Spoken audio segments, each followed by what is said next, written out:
Aya izin Allah, lamun taya izin Allah masa gagahna urang sahebat ta urang saboga mobil urang saboga ongkos urang tetep bae teu daekeun ka dieu eueuh izin ti Allah. Urang nu mantak aya di dieu aya izin Allah. Gitulah para jamaah kaum muslimin wal muslimat rahimakumullah, horeng geus aya izin Allah. Lamun ieu dik dijadikeun jelema subur biizni rabbi, Allah lah anu ngurus. Ieu dek dijadikeun setengah subur biizni rabbi, Allah lah nu ngurus. Ieu mah dek dijadikeun nu bantak biizni rabbi, Allah nu ngurus. Emang sakitu izin Allah. Dijaga ku Gusti Allah, lain makhluk anu sambarangan, teu sambarangan nyusu. Ieu mah dek dijaga ku aing cai susu na ge teu meunang sambarangan. Kudu anu tetesan ti indungna turdu halal, teu bisa sambarangan. Embungeun Kanjeng Nabi Musa, padahal kurang kumaha cai susu anu tadi dicokol 2 teu bahi teh. Subur jasa teu daekeun, lain teu ngeunah dijaga ku Gusti Allah sebab ieu cai susu kadaharanna sambarangan. Ti dia teu daekeun sambarangan, nu ieu sambarangan, nu ieu sambarangan. Dek dijaga ku Gusti Allah, wa haramna alaihil maradi'a. Dicegah ku aing cak Gusti Allah. Tukang nyusuan teh sambarangan. Sebab naon? Dek diistimewakeun Musa ku aing teh mimiti orok teu beunang sambarangan barang dahar. Apa nae ente mah susu sapi? Susu kebo. Susu embe. Waktu ambalaya nu mantak datang ka kuaring ge tetejeh bae. Jabongan baheulana. Woho, barang neuleuh indungna nyonoh langsung kieu bae. Nyurudug. Tatadina susu sapi. Batak disurudug ku nya deudeuleunnya nah itu teh sapi. Maha kawasa Allah. Dek dijaga ku Gusti Allah teu sambarangan. Terus Kanjeng Nabi Musa sanajang di istana, apa Kanjeng Nabi Musa ngadahar eta kadahar istana? Tidak ada. Dibere teu hayang Kanjeng Nabi Musa nginum dahar di istana sebab ieu adalah milik rakyat, darah rakyat. Teu hayang. Masya Allah, urang lamun ngitung ka dinya muringkak bulu di jero istana nu serba mewah sebaleuk lain lalagaan. Firaun ngaku raja, nyalain sakadar ngaku raja tapi ngaku pangeran. Segala rupa aya di dinya. Kanjeng Nabi Musa teu tertarik, sugan tertarik ku kadaharan-kadaharan nu aya di istana teu aya sebab kadeuleuna ku Kanjeng Nabi Musa getih. Teu hayangeun. Sol Allah Maha Kawasa Allah biizni rabbi, aya jelema nu bertahan. Hampangeun ku kawasa Allah, hampangeun ku irodat Allah, hampangeun ku kekuatan Allah, hampangeun ku daya Allah. Sakan eueuh masalah nyanggakeun sadaya-daya mah dibane kula-kula ih ya teu hayang ieu cacak-cacak nu dijagaan ku Gusti Allah dek dikumahaeun ku. Lamun di Pandeglang nu dijagaan ku Gusti Allah ajur sa Pandeglang. Serang nu dijagaan ku Gusti Allah ajur Serang. Tangerang mun eueuh nu dijagaan ku Gusti Allah ajur Tangerang. Jakarta mun eueuh nu dijagaan ku Gusti Allah ajur Jakarta. Ngan aya kene nu ku Gusti Allah dijagaan nu hampangeun. Mamawa kaapikan kawaroan teu kudu nyaritakeun di kitab teu geus kitu bae ku Gusti Allah. Jauharna zatna diciptakeun sakumaha Allah nyiptakeun Abu Yazid al-Bistami. Embungeun ti jero beuteung keneh. Sakumaha Allah nyiptakeun Kangjeng Nabi Musa embungeun barang dahar. Sakumaha Allah nyiptakeun junjunan alam Kangjeng Nabi urang Kangjeng Nabi Muhammad sallallahu alaihi wasallam babarieun Gusti Allah. Masya Allah karim. Jadi ulah khawatir, emang nang Allah kabeh ngan urang ulah cicing terus berjuang mah ngomong haram terus bae nu haram mah didegekeun jeung teu didegekeun lain urusan urang. Mata kiai teh ya selip saeutik dina nafsuna. Kumaha? Nafsuna asal teu ngaji bae kanyana bendu. Urusan ngaji teu ngaji mah teh ulah dipake ke bendu nafsu di dinya mah. Urang mau nyaritakeun kiai anu oh alhamdulillah, kiai anu oh alhamdulillah. Itu negara si eta salat keneh alhamdulillah teu kudu ngaji ka urang asal salat keneh wauheun berarti ka Allah. Henteu kudu deh salat ge cilok ngaji ka aing mah teu ngamurid ka aing, teu nyahoeun aing mama meureunanan. Pugu aing geus angkat buya. Teh nafsu takos kitu teh nafsu. Geus temputannya teh geus henteu sinergis. Henteu harmonis antara kiai murid si itu ngaji ka anu henteu ngaji ka aing celok nanya. nyana embung kapanggih dina ondangan dina naon embung kapanggih mung aing mah kiai eta bongana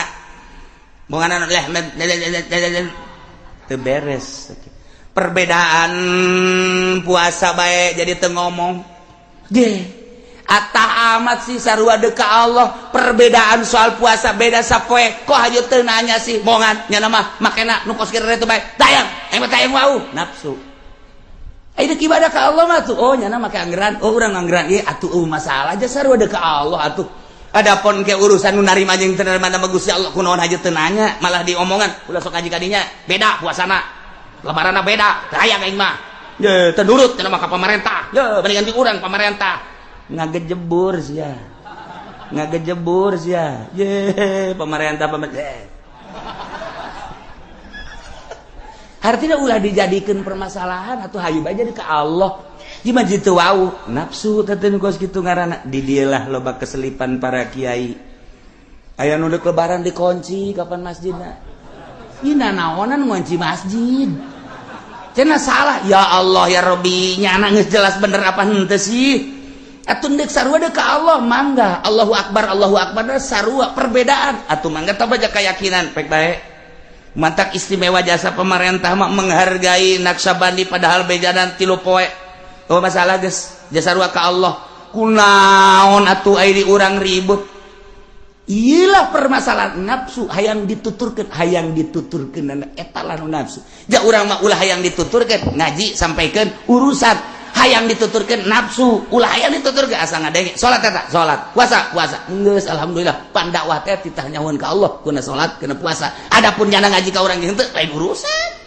ieu mah henteu bongan teu ngaji ka aing emang kurang mah teu rok made berkat pan ka aing urusanna teu apa beulit ti berkat mah nah wal baladut thayyibu yakhrujul nabatu biizni rabbih hate jelema mukmin mah ketika disorot ku wahyu anu lir teu beda jeung hujan percis okos taneuh anu subur tis jararadi kemudian dijaga KBG biizni rabbih nu deuk dijadikeun kangjeng nu deuk dijadikeun tuan syekh nu deuk dijadikeun Syekh Abi Yazid Al-Bustami bladeuna nu deuk dijadikeun Syekh Asnawi Caringin nu dijadikeun Syekh Ahmad Khatib los ka bladitun nu deuk dijadikeun wali sanga dibere kuat bae ku Gusti Allah cacak-cacak nu kuat di saat kuari wallahu a'lam walladzi khabusa ari kafir mah taneuh anu liat taneuh anu teas disorot ku wahyu ku kumaha ge percis kos taneuh anu pinuh ku batu dihujanan ku kumaha ge teas luar biasa teu daekeun jararadi kitulah kadzalika nusarriful ayati liqaumi yashkurun sakumaha anu ku kaula dijelaskeun cek Gusti Allah tentang hujan jeung taneuh tentang angin anu mawa hujan kemudian diturunkeun di mana sanggeus turun jadi rahmat na ieu nusarriful ayati kaula nu agung ngajelaskeun kana berbagai ayat jangsa liqaumi yashkurun bikin kaum anu berterima kasih ka Gusti Allah anu bersyukur ka Gusti Allah Gusti abdi nuhun anu luar biasa hese nyaritakeun ka nuhunna ka Gusti ngan abdi mah ieu mah dideuleu ku gerak abdi bae di saat batur kafir batur munafik abdi mah alhamdulillah saat batur dararangkal abdi mah alhamdulillah kasorot ku ayat-ayat Gusti ieu sorotan ayat Gusti asup ka jero hate abdi sehingga jadi tarariis engkena jadi kembangan engkena jadi buahan natijahna hasil daripada sorotan wahyu anu asup ka jero hate urang teh memperbaiki wudu memperbaiki salat memperbaiki hirup ngomong kuari rada diatur celi tepati didengekeun anu teu mangpaat bakitu keneh mata ialah buah daripada wahyu Allah urang bersyukur ka Gusti abdi hirup teh moal kebal deui meureun jang geus kolot pasti bakal menghadap ka Gusti maha uningan nu mantak abdi ngaji ge meureunan abdi deuk dipersiapkeun jang bidadari husnuzon burung pas itulah kaayaan jadi lembur abdi nu gagah jadi lembur abdi nu sugih iku Gusti teh disorot bak wayu Gusti geuninganan teu daekeun ngaji haju salat teh henteu Haju amburadul malah genggengan jeung jajawaraan. Naudzubillah min dzalik Gusti. Janggakeun eta ge makhluk Gusti ngan hadena abdi mah henteu disapertikeun kitu ulah kukumaha. Ngan hadena abdi mah henteu dijadikeun saperti kitu. Abdi mah dijadikeun sakumaha. Kahayang Gusti nu nu bagus ya deh. Anu dipake karidho ku Gusti. Ieulah horenganan nusarriful ayati liqaumi yashkurun. Ente nyahuan timbul angin ti mana, ente nyahuan ieu cai nu disedot ti mana, ente nyahuan ieu hujan nu dihujanan ti mana. Nah, urang ge sarua wahyu mana anu bakal disampaikeun ditiupkeun ku kiai mana anu bakal nyorot ka jero hate urang teu nyaho. Tinggal urang mah bersyukur bae alhamdulillahirabbil. Masya Allah. Ketika Allah dek turunkeun hujan-hujanna hujan rahmat, malaikat di dinya langsung bebeja ka Gusti Allah. Siap abdi rek turunkeun cek Gusti Allah, turunkeun di Cilongok supaya jararadi berbagai tatangkalan supaya salalubur buahan aing dedeuh ka urang Cilongok lantaran nurut sa Cilongok kabeh ka aing. Masya Allah. Beunang deui saminggu malaikat bebeja di Gusti, ieu hujan diturunkeun di mana ieu? Ieu mah turunkeun ana di Jakarta. Bentukna naon ieu supaya jararadi atau lain banjirkeun cek Gusti Allah di Jakarta. Lantaran judi aya di Jakarta, istana banjirkeun istana. Ayo, siap banjirkeun.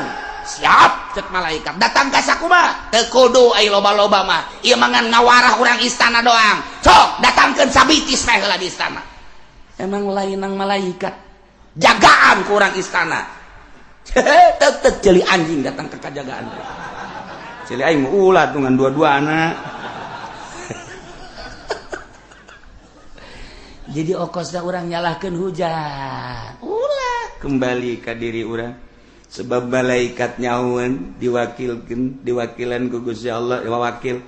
Tuh jelema nu nyieun dosa nyahuan nya gitu. Tuh.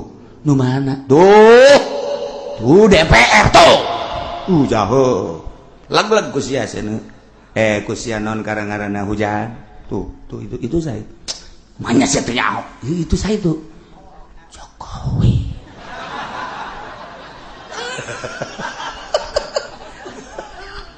Halo iya tuh malaikat ya Allah ya Rabbi lain lalagan yusuna kulla qatatin wa aina taqau ngajagaan tetesan-tetesan undek diragakeun ka taneuh emang lain malaikat ya Allah ya Rabbi wa aina taqau di mana kudu diturunkeunana jeung ditibakeun anak bebeja malaikat ka Gusti Allah wa mayyur zaku darikan nawat jeung saha nu bakal dibere rezeki ieu melalui cai hujan ieu nyahoeun malaikat jadi titah ku Gusti Allah ya Allah ya Rabbi teu daya teu upaya urang ketika hujan ieu hujan rahmat ketika hujan ieu hujan siksa geus aya catatanana di Gusti Allah melalui malaikat urang tapakuran geura gitu. Aya hujan gede luar biasa turun ti jam 1 gede. Engke eueuh deui jam 2 rat gede deui. Ke eueuh di sakedeuk rat jam 3 subuh gede. Masalah jasa sugan aya banjir beurang teh aya. Kunaona tuh hujan jam 10 rat setengah jam banjir santero tapakuran ku urang lamun saluluguna hujan doang teu bisa bandingkeun jeung nu kamari hujan di jam 1 peuting rat jam 2 jam 3 jam 4 datang ka subuh gede jasa hujan masalah biasa bae sepak bae tapi di jam 10 hujan datang ka jam 11 ge henteu kunaon banjiran. Haju keanehanana daerah nu luhur kok banjir daerah nu handap kok henteu tapakuran coba kurang teh hujan Masya Allah horenganan malaikat lamun urang nyaritakeun anu kamari di Syekh Abdul Rauf Aceh eta tsunami sakitu gedena tuh kunaon geura ieu laut ieu makom di dieu tsunami kok teu daekeun cai ka dinya je atuh malaikat itu ulah ka dieu ka ditu ka pondok ka ditu ayo ka rendem pondok terendem aya malaikatan Masya Allah tah kuari mah urang nyaho geus numantak urang selalu mun ngomong jeung kiai mudah-mudahan we ye hujan sing jadi hujan rahmat. Selalu urang kan kos kitu tah dibere wawasanana ku para guru-guru urang, ku para kiai urang baheula lantaran ieu hujan rahmat mah. Wa huwal ladzi yursilur riyaha busyran baina yaday rahmatih. Rahmat teh didinya hujan dek diturunkeun malaikat geus siap kudu ka mana nurunkeun anak memeh hujan turun diawali ku angin-angin memehna ge aya mega-mega nah di dieu lah kaistimewaan dadamlan Allah subhanahu wa ta'ala. Nah dilanjutkeun ku Gusti Allah jang nyontoan jelema mukmin jeung jang nontoan jelema kafir teh. Dawan Gusti Allah wal baladut thayyibu yakhruju nabatuhu bi'izni rabbih.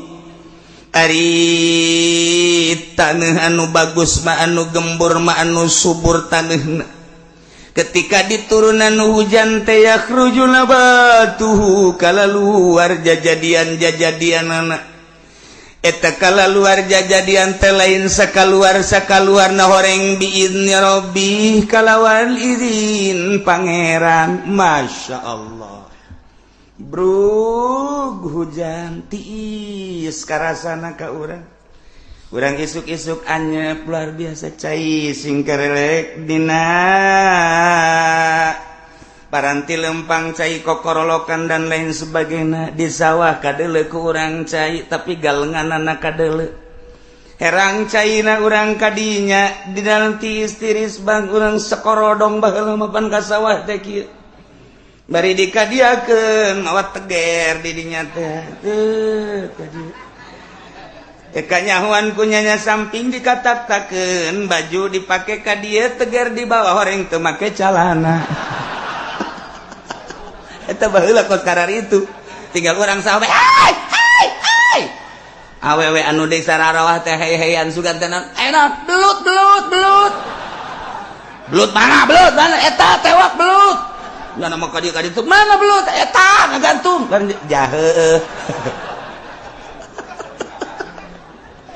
lakon baheula kos kitu eta potret-potret baheula. Masya Allah karim eta ku bunga-bunga cai hujan teh rahmat datang ka teu make calan dongengna loba jasa ibuna jeung bapana anak kabeh dibawa ka sawah ieu terus di sawah lulumpatan budakna ju hayang ngising ban budak ge di sawah teh bek bebejapan indungna di tengah sawah bapana jauh ngising di calana loba budak baheula mah nu ngising di calana di sawah emang lain kumaha lalakona. Masya Allah eta indahna cai rahmat. Terus jararadi urang ka huma kadinya ya Allah ya Rabbi di huma ge jararadi segala rupa nu dipelak teh urang ka kebon ja baheula mah aya kebon eta di kebon teh jararadi geus mah sueg jadi badur jadi di sisi tangkal cente jadi kagadung-gadung jadi sagala rupa anu ngeuna jeung tur ngeuna ge kabeh jararadi barang di deuleu belah ditup kacipet loba jasa budak kuali mah teu nyaon ka kacipet di deuleu ku urang tun ka ranca pondok aya di ranca pondok di dinya teh ya Allah ya Rabbi di dinya teh loba jasa wow nu pararanjang teh ya katipuk barang teu nyaon ka katipuk daon cenah katipuk eta makanan khas pasar Kemis. Wow, ngeunah jasa. Isuk-isuk urang gadug keuneuh sakola jundeuleu bebanjiran di pondok di dinya teh loba katipuk dicokotan kieu can ngadaharna naon di imahna didahar ku urang. Eueuh masalah. Ngeunah jasa baheula mah. Eueuh sugan nyeri beuteung teu. Tiis-tiis gadahar pas kitu eueuh masalah jasa. Ieu rahmat luar biasa ya Allah ya Rabbi balik sekolah terus mapayeula urang teh tah di pagar-pagar di dinya teh loba kingkip dialaan kikip ku urang teh diasup-asupkeun ku urang ka dieu ka kitu kantong bu ambal aya kingkip belah dituna aya rukem-rukem dialaan sarua bae aduh loba jasa pas dek datang ka imam Masya Allah jak kedek berangkat sekolah mah encan araraya barang balik sekolah jam 10:30 ya Allah cecen det ararasa kumaha atuh ya Allah ya Rabbi Gusti kabeh jararadi geus kacipet geus cecenet geus centek geus bangsa segala rupa ya Allah wahara tak eta teh rahmat tuh kas kitu jararadi jatah tadi ngecek malaikat di mana abdi kudu nurun di dinya nek dijadikan rahmat jararadi aduh pare gori jararadi teu kudu di pupuk-pupuk cara kuari dideuleuh ku patani bari ngarokol lisong fut dideuleuh dihandap ya Allah lauk cek kecepeng geus puguh lauk betik mah jeung betok endet segala rupa lele leutik ambalayah di juru-juru sawah teh geus teu kudu make nanaon nyokot bae sair sakumaha nu bapa kolotna dicokot baheula aja datang ka imah het dikeretan teu kudu dikeretan ku indungna pek kumbah gua taina ge digoreng tanyakeun ka kolot baheula emang aya anu micenan taina aja eueuh barang di dahar teh hulu dah heula ngagecrot amis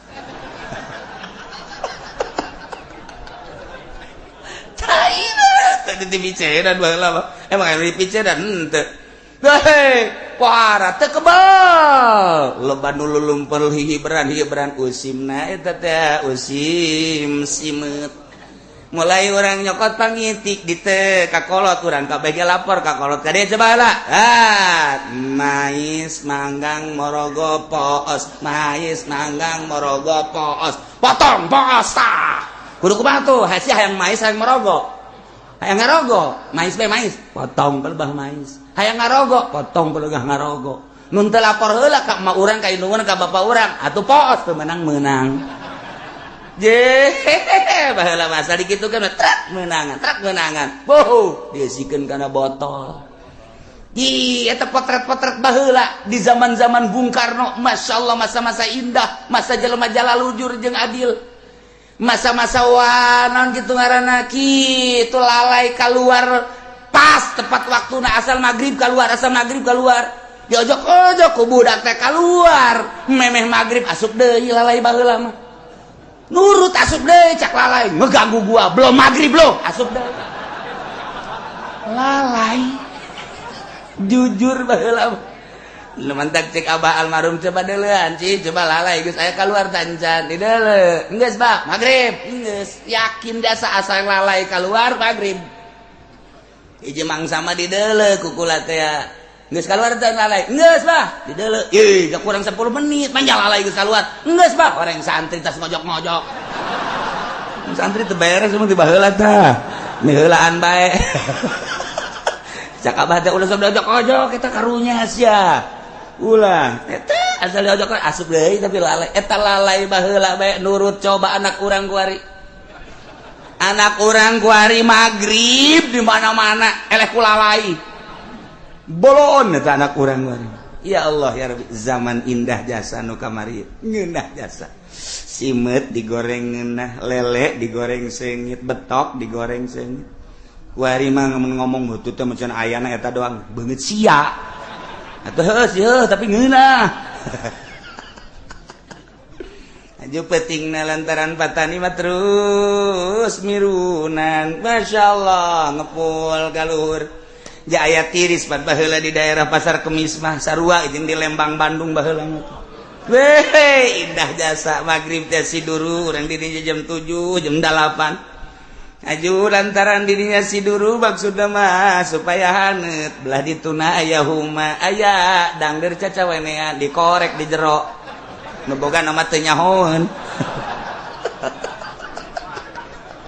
eta zaman potret baheula ya Allah ya Rabbi kajahoan ku nu bogana sae nu ngaledang deui ieu manganu cenah atuh lain dicokotan kulah di kieu cabut tabek jeung mamang ge moal nanaon jujur jasa cabut bae cabut cek anu dicokotan kitu jeung mamang ge teu nanaon atuh supaya ge paling cenah beak 10 tangkalah supaya 10 eta ngeunaheun kana hate kan ngeunaheun coba kuari hei cari nyokotan kapulisikeun sia ku aing urusan dangder beak keboh hiji pan Eta zaman teu beres eta ku hari. Baheula mah masyaallah karim. Teu kebal usim cabe. Cabe pa di dieu nomor pang bagusna cabe sa Indonesia cabe Cilongok. Ye sia masuk teu percaya bae. Tanyakeun ka urang dieu. Aduh aing mah. Bangun ngalelewe ka aing sia.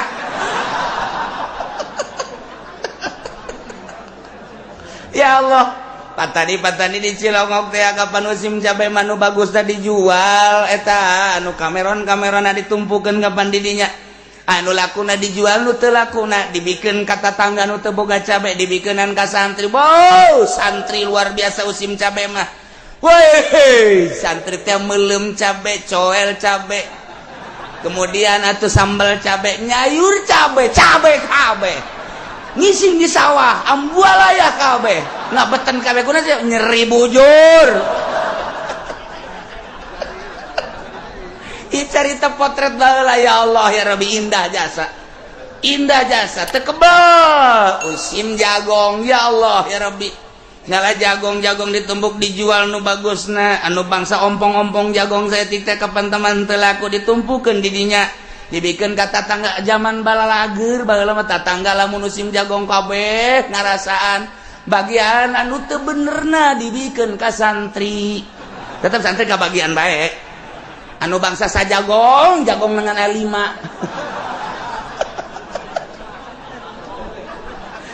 geuleuh 5 siki atuh tetep santri mah wow mantap dikereutan ku nyana dicacak di sayur. Atau santri emang kumaha gitu boro-boro jagong nya mah. Yeuh, tangkal kalapa dicacak di sayur. Santai. Ieu keur carita potret baheula rahmat Allah karasa jasa ku kabehan. Ya Allah ya Rabbi. Urang lamun melak tangkal cau hiji brang menang saminggu kunaon jara radi eta anak-anakna ku ari mah hese hayang anakan. Aduh, dapuran itu. Ya Allah ya Rabbi. Kemudian tangkal awit di ditu sadapur tidur sabatur urang hayang sabatang bae mah ya Bang kula butuh awit ngala sahayang nasia sadaekna sia nu belah mana bae tuh nu kus karolot bari tuduhkeun ku nyana tuh nu belah ditu geus karolot mah los alas sadaekna sia da kumaha coba ku hari coba kenal aja ngala awit polisi sia zaman polisi ku hari baheula mah ya Allah ya Rabbi Ceng, siapa cenah bebejana sabatang pan eueuh 5 kurang. 5-nya. Ayo geus tuh basi kurang ngalah deui sia tuh. Tiis kana hate tiis. Ngina Masya Allah. Ceng sia ngalawi. Cenah sia bebejana 5 10 mah. Geus 10 cukup. Aja aya anak abah ka mana eta? Milu jeung kula. Anak milu. Nu mana itu anak Mang? Nu awewe milu teh. Awina di bawah, anakna milu. Masalah itu baheula mah geus kitu. Neng, sia kunaon milu?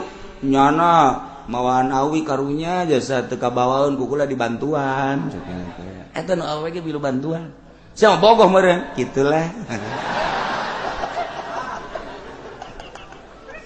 Aduh, ieu keur carita bobogohan ge ditangkal awi baheula waduh.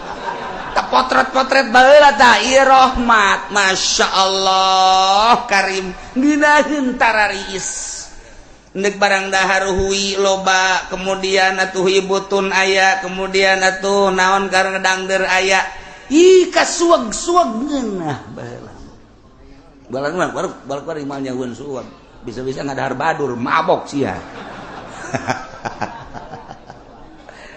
nah ieu naon ieu maksudna ieu iyalah wal baladu thayyibu yakhruju nabatuhu bi'izni rabbi taneuh anu subur mah nu diturunan hujan ku Gusti Allah merupakan hujan rahmat nu dibawa ku malaikat yakhruju nabatuhu kala luar jajadian bi'izni rabbi kalawan izin pangeran Gusti Allah subhanahu wa ta'ala ya Allah ya Rabbi kan nginahan subur lah eta keur carita palawijo nah kuari tangkal buah baik nu dipelak baik anu henteu atawa jajadian bola deh kuari mulai kembangan ku ayana hujan tadi sagesa kembangan teu kebal langsung pentilan terus karolot kadeuleu aya nu koneng di luhur sakampung ngadagoan ragagna eta buah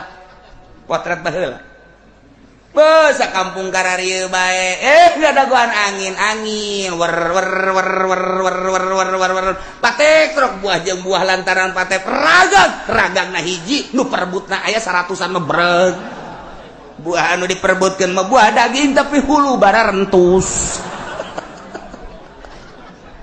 indah jasa geus teh jahoeun budak kuari mah kos kitu teh teh jahoeun di ditu perebut buah daging di ditu perebut buah kaweni di dieu perebut buah golek di dieu perebut asal aya angin bae ge sakitu dihareupeun imah pelaknyana diperebutkeun masalah indah jasa baheula mah nu bogana mah teu kabagian melak buah golek dihareupeun imah angin gede pan golek buah golek mah war perebut didinya tinggal nu bogana bae kieu bae sugan marah henteu geus beres angin menang teu sia coba eta tuh menang cenah kula mah elehan ke tungguan ku mamang dipangajulkeun endeu kumaha ku ingeundah-ngeundah teuing kuari dengan sia telok-telok ka dieu mulung buah sia mulung buah melak aing idet sia kapolisikeun sakuy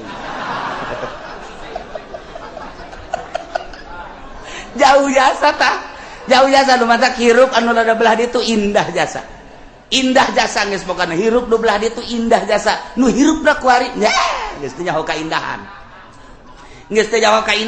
nu kuari mah masyaallah belah ditu kebon tuh tuh di deket imah kula kalau badi eta kebon tangkal buah segala aya buah daging aya buah kaweni aya buah limus aya buah nu ngeunah mah eueuh dinya mah tah bangsa buah nu kara itu dulu anu lamun urang ngadahar teh mun ngadahar di dieu cenang buah limus ajeuna mah urang carekan bae ku tah ya ngadahar buah limus nu kitu di dahar cenang pan di dieu tapi tetep bae indah bae kan baheula mah masyaallah karim berebut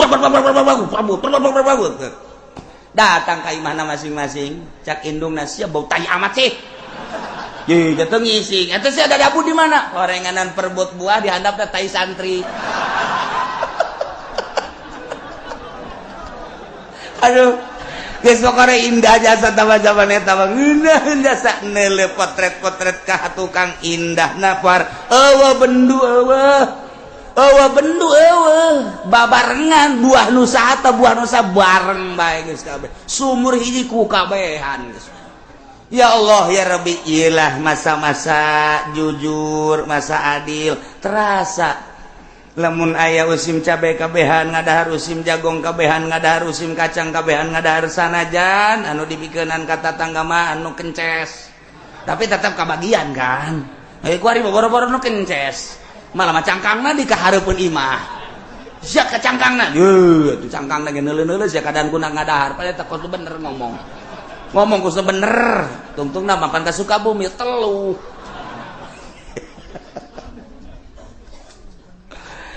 indah jasa nah eta keur carita hujan diturunkeun ka taneuh anu subur efekna sagala rupa jararadi geus pugu nu dipelak nu dibelak berbagai jukut jararadi tatangkalan jadi kembangan jadi buahan dinikmati ku kabehan ilah gambaran jelema mukmin masyaallah ketika Allah dek ciptakeun manusia di jero hatena iman lain sakadar iman tapi dek dikembangkeun ta eta jelema mukmin anu hatena mulus bagaikan taneuh anu subur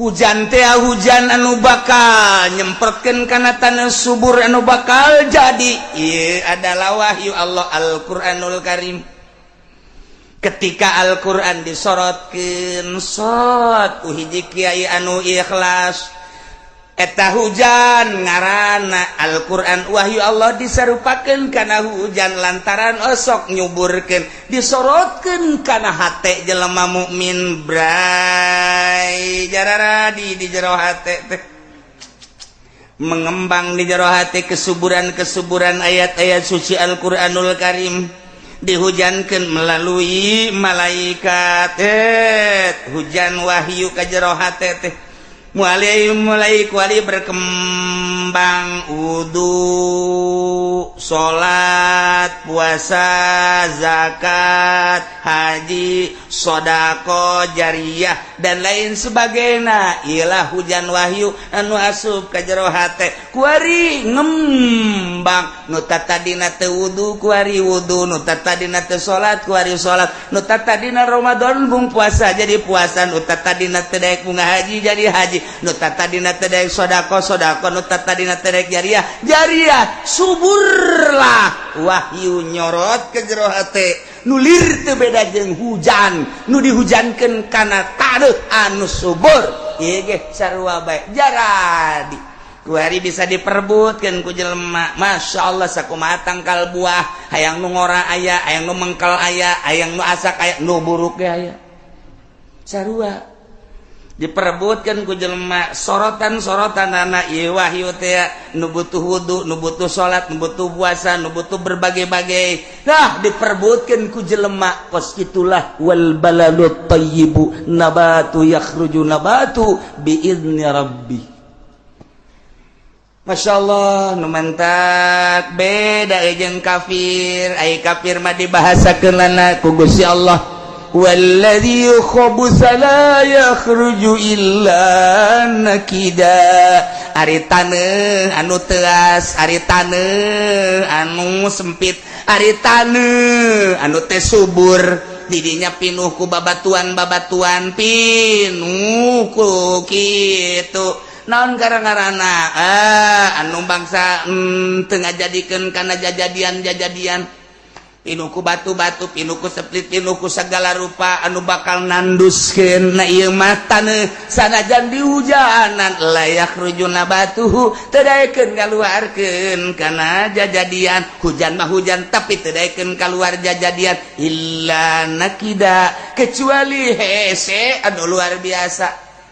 Nah, ieu taneuh teu subur pinuh ku batu, hujan turun teu daek jararadi. Kitulah gambaran jelema kafir.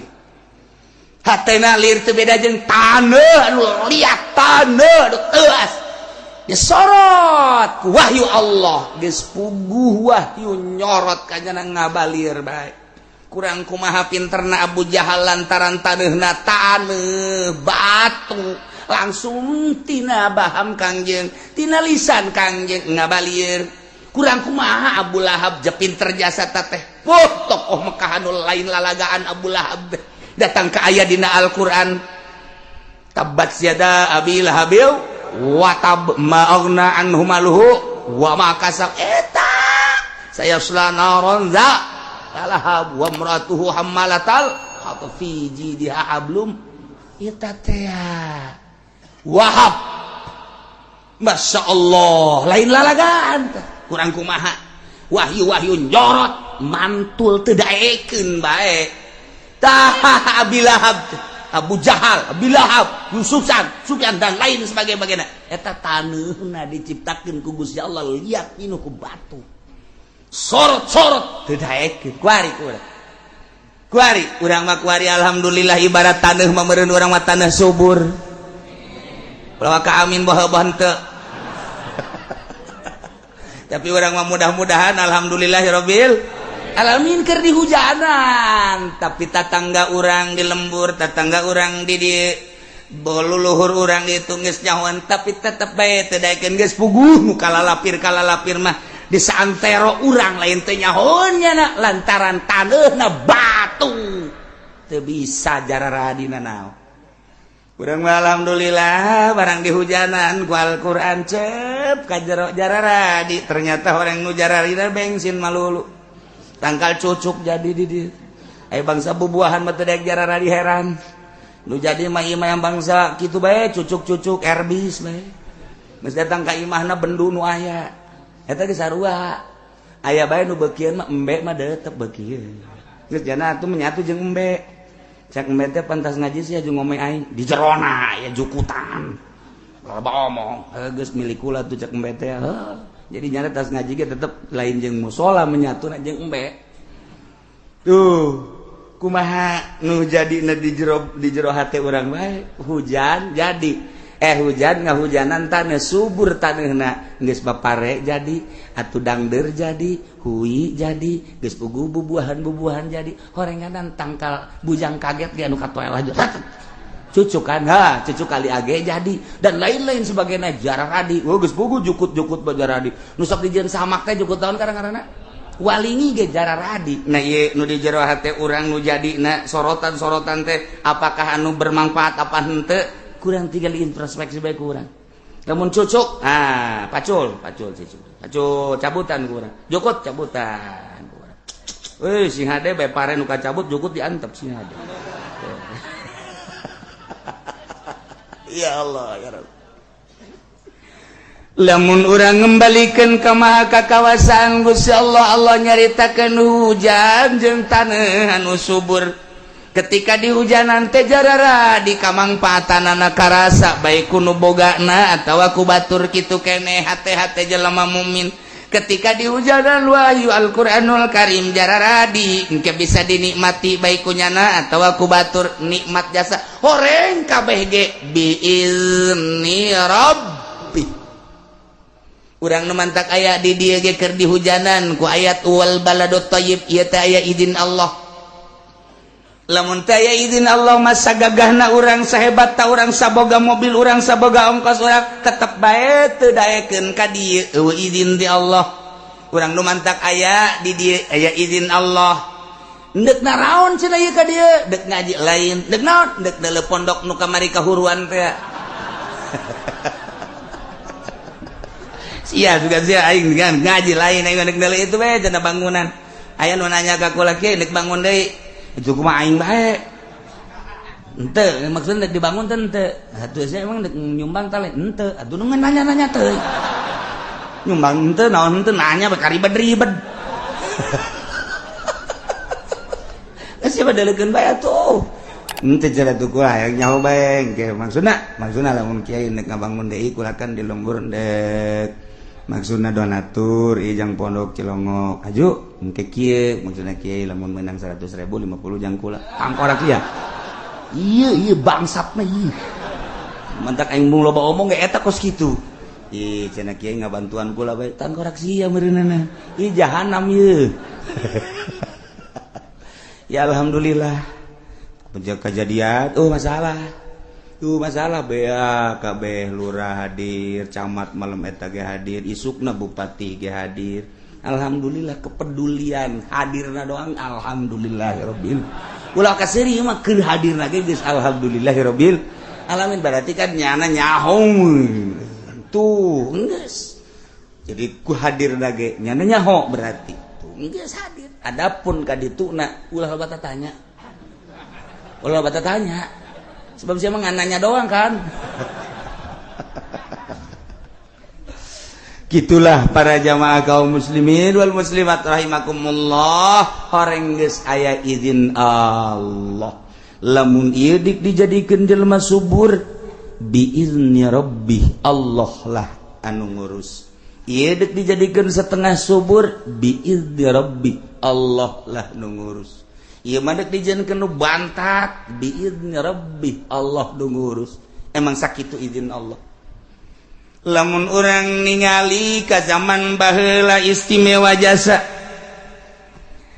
ai diurus ku Gusti Allah mah deuk disuburkeun contoh Kangjeng Nabi Musa alaihis zaman Raja Firaun anu dahsyat luar biasa kasienan ku informasi tukang sihir tina impian Raja Firaun ku kasieunana bakal aya nu ngagantian kerajaan takna maka teu meunang aya budak lalaki termasuk orok bono kunaon atuh Kangjeng Nabi Musa ka kawasan Allah lahir di saat rit seperti itu lahirlah Kangjeng Nabi Musa kasienan indungna besi terbunuh sebab lain puluh lain ratus ribu di Mesir anu dibunuh Israel anu dibunuh ka kawasaan Firaun teh jazirah eta baheula bodoh baiknya pokokna daripada nyana ngegele aing. Tapi maha kawasa Allah, lahirlah Kangjeng Nabi Musa ku kasilna indungna secara manusiawi, diasupkanlah ka jero peti, terus dibungkus rapi, nyanggakeun Gusti sadaya-daya, abdi ti Gusti, anak abdi ge nu Gusti cenah deuk disalametkeun nu Gusti cenah deuk dibunuh ku batur ku Firaun nu Gusti, abdi mah geus leupas tanggung jawab, abdi kasieunaan Gusti, mangga nu Gusti dipasrahkeun ka Gusti. Lot ka laut. Kunaon atuh mengkol ke tempat mandi tuan raja. Coba bayangkeun tak kotak urang. Cak Siti Asia, itu naon itu, angkat, dayang, angkat. Bawa ke istana, bawa. Begitu coba buka, begitu dibuka, blak, orok lalaki. Maha kawasa Allah. Col Firaun. Iya, moal salah nu bakal ngagantian aing iya. Bolo. Keheula Kak. Cek pamajikanana. Kan orok-orok nu di negara urang nu kudu dibunuh pan ieu macan kanyawan orok ni mana? Jehe. Urang kan teu boga anak. Saha nu nyaho? Ieu teh ngajadikeun berkah kana kahirupan urang. Ulah dibunuh lamun nu di negara urang kekawasaan kakak bunuh sama kabeh, tapi ieu mah panteu nyaho ti mamanana meureun ieu nu bakal ngalawan orok anu bakal ngagantian kakak ieu oge nya maha kawasa teu dibere heuh tapi Firaun dibere heuh bener-bener moal salah anu bakal ngabantuan kana kerajaan kakak kember sinambungan kakak nya adab antep gede. Iya lain caritana eta musuh di dalam rumah sendiri. Maha kawasa Allah. Masya Allah kos dilema nu nyandung musuh napa majikan napa eta. Di luar majanya da tarariis bareng asup ka jero alhabatan neraka jahanam. Ya aing kunaon jeung neraka cagana teh. Nah, orok sapoe ceurik teu daek nyusu. Wah, coba tayangan nundaknya nyusuan. Wah, berbagai potongan susu darah-rata. Siapa kudu heran kudu yang serikeun ka aing. Maksudna ieu nu endek kuli nyusuan, aya nu sagede kieu tapi peungkeur, aya nu gede, mun tergantung kumaha susu ngaranna ge di timur tengah ieu, aya nu gede nu kurang dicekel ku dua ge gede keneh wae. Ieu endek kuli. Ayo cak Firaun coba nu mana bae coba susu nu ieu susu teu daekeun balem we Kangjeng Nabi Musa coba nu ieu teu daekeun coba ieu teu daekeun coba nu ieu teu daekeun kabeh bingung teu daekeun kabeh ieu kumaha tuh ieu sapoe dua poe teu daekeun susu pae coba teangan deui jak indungna aing deuk kuli nyusu kakawasaan Allah deuk kumaha aing deuk ka istana deuk kuli nyusu aing datang katanya, lapor siapa? Saya nama Anu. Mau apa? Saya mau kulinya ten. Coba, sugan kemana? Watuh, barang dibuka, wah, Siti Asia kayak gini gue pada ikut amat ya. Firaun kayak hebat amat ya budak, atau indungna. Ikir cari tawa ke kawasan Allah ya Rabbi. Babarian Gusti Allah balik indungna ka ditu. Kanjeng Nabi Musa diteundeun di istana wayah nyusuan kadinya. Apa eta coba bayangkeun ku urang. Atuh kunaon eta Firaun ku bodoh-bodoh teuing. Sakurang mah tanya isi indungna tah lain sih. Nu sabener sih indungna nya. Atuh kitu kan teu. Geus pokona mah daekeun ka si eta bae pacar lain indung. Maha kawasa Allah deuk kumaha atuh deuk nyieun musuh di jero istana. Deuk lain deuk jaritakeun dongeng Kanjeng Nabi Musa engke eta mangke bakal nebur rame jasa. Nu bangsa huisan mah asana moal kaburu.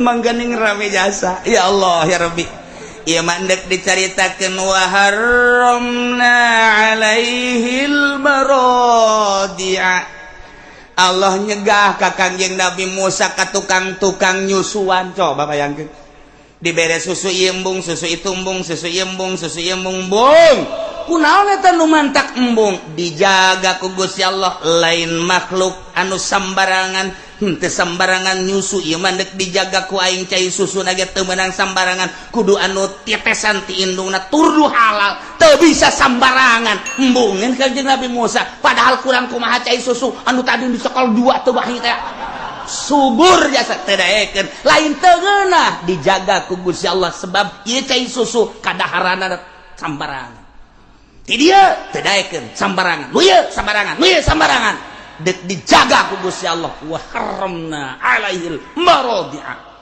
dicegah ku aing cak Gusti Allah tukang nyusuan teh sambarangan sebab naon dek diistimewakeun Musa ku aing teh mimiti orok teu beunang sambarangan barang dahar apa naik ente mah susu sapi susu kebo susu embe waktu ambalaya nu mantak datang ka kuaring ge tetejeh bae jabongan baheulana boho barang neuleuh indungna nyonoh langsung kieu bae nyurudug tatadina susu sapi batak disurudug ku nya dedeuleuannya itu teh sapi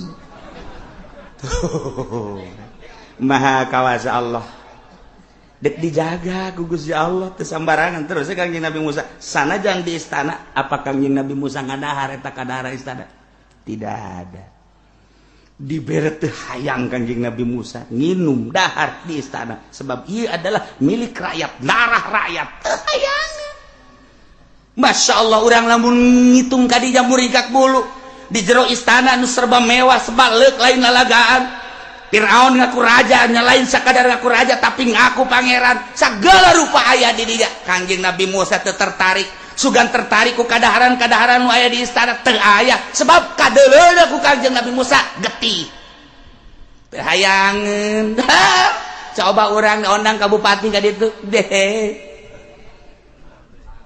geus madahar di dinya geus siap kantong yang merekat jadi nu musibah lainnya na bae anak jeung pamajikan ge bakal kena ieu kana musibah geus badahar di dinya nginum di dinya dahareun sagala rupa eta teh kapan getih lantaran duit rakyat disuguhkeun ka kiai kumaha Haji Pendi mah nyambutut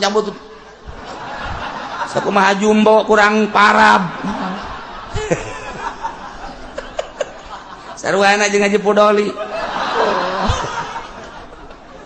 iya nu bahaya mah kaji enjangnya nama merekat dibawa berkat ka imah ojo tulak cangkek nih dari bapak tuh kan bapak mah hebat kan weh diundang oleh bupati makan eta sasar lain ku sorangan ku nyana doang lain ku nyana doang ku anak pemajikan didahar ku anak didahar ku pemajikan itu cucu ya sini masih ada tuh makan jeung incu mulai kuari dur bae zohor Allahu akbar masyarakat ke masjid nu tadi ngadahar berkat mah akibat berkat di bupati azan teu kadenge azan di deuleu ku Haji Pendi pada tidur lu ngapain udah azan tidur diuk jadi dikasih peureum emang mawaan ka ibadah dahar di lukas gitu ente sebab naon racun urang manu di deuleuna teh kapan eta teh indahna jeung ngeunahna sesuai jeung watak sungut urang cak sungut urang ngeunah amat eta teh da jeruk amis ngeunah amat eta teh apel ngeunah amat eta teh anggur ngeunah amat eta teh pasakan padang dan lain sebagainya watak deuleu ka jerona duit rakyat teu pernah dibagikeun kana semestina getih jeung nanah je naman tak kieu Golkar tilok hararusu ge salatna je tetep jeli datang ka husu bae ge wani sumpah aing mah ya cenah ki uci sombong aing sombong emang sekali-sekali ya aing ge teu husu masalahna aing ge nu teu ngadahar teu husu komo nyana ye cek nya ulah sok kitu kiai can pugu kiai mah teu husu kiai kami mah je aing mah sebab naon boga anggeran ti Kanjeng Nabi bensinna ti mana Kanjeng nyarita namun sika dinyakeun ngomong naon soek teh ku aing ye tadi sia ngomong ka aing sombong-sombong tah Kanjeng nyarita tah kumaha dahareunana ayo sia nu di luar teh nyahoeun ya sia rugi kajen kumaha ge Ieu mah keur carita nah masalahna ieu Kangjeng Nabi Musa dijaga ya Allah ya Rabbi. Terus datang ka gede dijaga sebab naon deuk dijadikan pelopor anu luar biasa teu sambarangan. Ke urang dongeng Kangjeng Nabi Musa na kuari di zaman Kangjeng Nabi urang Kangjeng Nabi Muhammad sallallahu alaihi wasallam aya seorang waliullah qutub anu kuabeh ngarujuk kadinya saha Abu Yazid al-Bistami Syekhul Mursyid seluruh toriko dek toriko Tijaniyah dek toriko Utsmaniyah dek toriko Ghazaliyah dek toriko Satoriyah dek toriko Qadiriyah dek Naksabandiyah Qadiriyah Naksabandiyah jeung berbagai toriko kabeh ngarujuk ke Abu Yazid al-Bistami. Emang kumaha gitu? Abu Yazid al-Bistami waktu dihamilkan indungna sehat luar biasa. Tapi ketika barang dahar asal dahar nu teu jelas bae ngamuk di jero beuteung. Abu Yazid orok kene di jero beuteung indungna dahar nu teu jelas ngamuk di jero. Datang ka kaget indung aku ngamuk budak. Datang kalau geus datang ka tikoro utah deui ku amukan Abu Yazid al-Bistami di jero beuteung. Masyaallah karim urang lamun inget kadinya pohara amat Gusti Allah. Deuk kajadikeun seseorang anu istimewa di jero beuteung keneh. Lamun tadi Kangjeng Nabi Musa teu daekeun Yusuf geus kaluar, ja emang tadina ge ti indungna ieu. Ieu mah indungna keur carita indungna. Nginum asal teu jelas baru dah satu ketika indungna dikiriman ku pemerintah. Di jalan keneh geus ngamuk. Di jalan kene indungna dikiriman ku pamarentah geus ngamuk bae wah cak indungna pasti teu beres ya dahareun nu bakal datang poe ieu ngamuk ajol-ajolan ngamuk begitu datang ka lawang wah langsung utah-utahan pamajikanana encan ge di dahar geus utah-utahan coba cak pamajikanna cak indungna inditkeun inditkeun barang dahar ti pamarentah diinditkeun ge aja tentrem coba dipendit 180 derajat bedana. Ya Allah ya Rabbi. Nah kos gitulah Abu Yazid al-Bistami nu mantak diangkat jadi kutubul Syekhul Mursyid dari seluruh thariqah. Terus keluarlah Abu Yazid al-Bistami teu pernah ngadahar, teu pernah barang dahar lamun lain halal jasa. Bahkan pernah terjadi ketika di Ais indungna masih nyusuan keneh kan kanyana. Ngadaharlah barang menang pamere nu jelas eta teh pedagang nu jelas pedagangna teu jujur begitu didahar ku indungna Abu Yazid al-Bistami di Ais kene can boga tanaga orok beureum takarat ge 2 poe 3 poe orok beureum bisa nepak kadaharan nu deuk didahar ku indung plak namun Haji Pedi wait asana ieu mah ya lain deui mah ya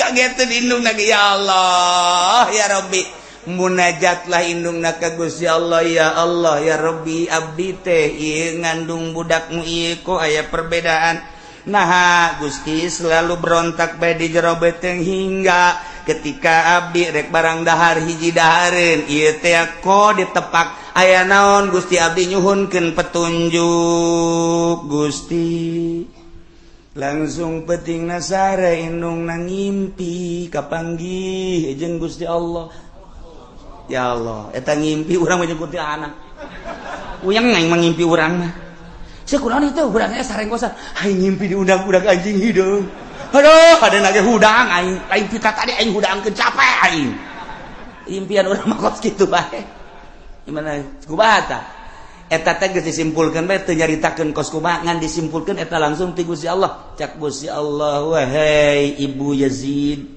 kaula deuk ngajadikeun hamba kaula nu ngaran Abu Yazid al-Bistami urang Bistom melalui rahim anjeun ku kula deuk dijadikeun manusia nu pangsucina sadunya setelah nabi kaula mantap dijaga ku kaula di jero beuteung keneh ketika anjeun deuk barang dahar nu teu jelas jana berontak ku dijaga ku kaula masyaallah maha kawasa Allah Iyalah wal baladut thayyibu yakhruju nabatuhu biizni rabbi.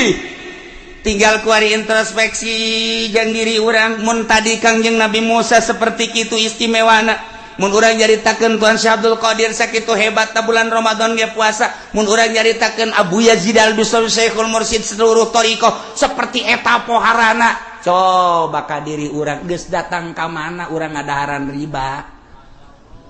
Geus datang ka mana urang ngadaharan perkara-perkara dahareun jeung inu manu teu jelas.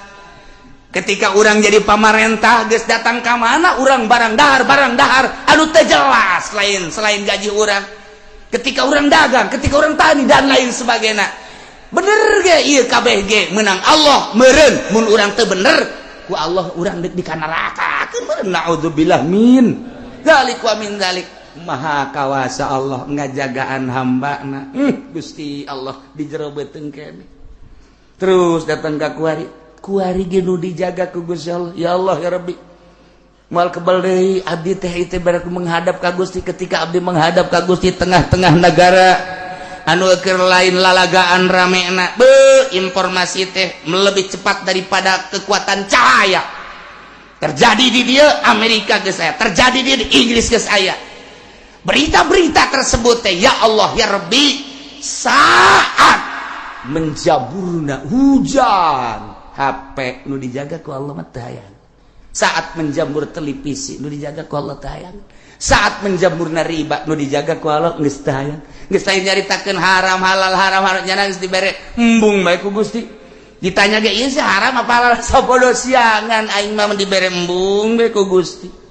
Dijaga ku Gusti Allah. Mun eueuh nu dijagaan ku Gusti Allah hancur umat teu kumaha.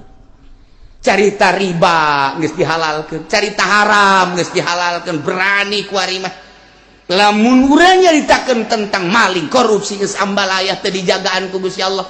Mun urang nyaritakeun tentang mabok zina geus teu dijagaan ku Gusti Allah. Kaheureyan mata jeung ceuli geus teu dijagaan. So Allah Maha Kawasa Allah biizni Rabbi aya jelema nu bertahan. Hampangeun ku kawasa Allah, hampangeun ku irodat Allah, hampangeun ku kekuatan Allah, hampangeun ku daya Allah. Sakan eueuh masalah nyanggakeun sadaya-daya mah dibane kula-kula ih ya teu hayang ieu cacak-cacak eueuh nu dijagaan ku Gusti Allah deuk dikumahaeun ku. Lamun di Pandeglang eueuh nu dijagaan ku Gusti Allah ajur sa Pandeglang. Serang eueuh nu dijagaan ku Gusti Allah ajur Serang. Tangerang mun eueuh nu dijagaan ku Gusti Allah ajur Tangerang. Jakarta mun eueuh nu dijagaan ku Gusti Allah ajur Jakarta. Ngan aya keneh nu ku Gusti Allah dijagaan nu hampangeun. Mamawa kaapikan kawaroan teu kudu nyaritakeun di kitab teu geus kitu bae ku Gusti Allah. Jauharna zatna diciptakeun sakumaha Allah nyiptakeun Abu Yazid Al-Bistami. Embungeun ti jarobeteun keneh. Sakumaha Allah nyiptakeun Kangjeng Nabi Musa embungeun barang dahar. Sakumaha Allah nyiptakeun junjunan alam Kangjeng Nabi urang Kangjeng Nabi Muhammad sallallahu alaihi wasallam babarieun Gusti Allah. Masyaallah karim. Jadi ulah khawatir emang nang Allah kabeh ngan urang ulah cicing terus berjuang mah ngomong haram terus bae nu haram mah didegekeun jeung teu didegekeun lain urusan urang. Mata kiai teh ya selip saeutik dina nafsuna. Kumaha? Nafsuna asal teu ngaji bae kanyana bendu.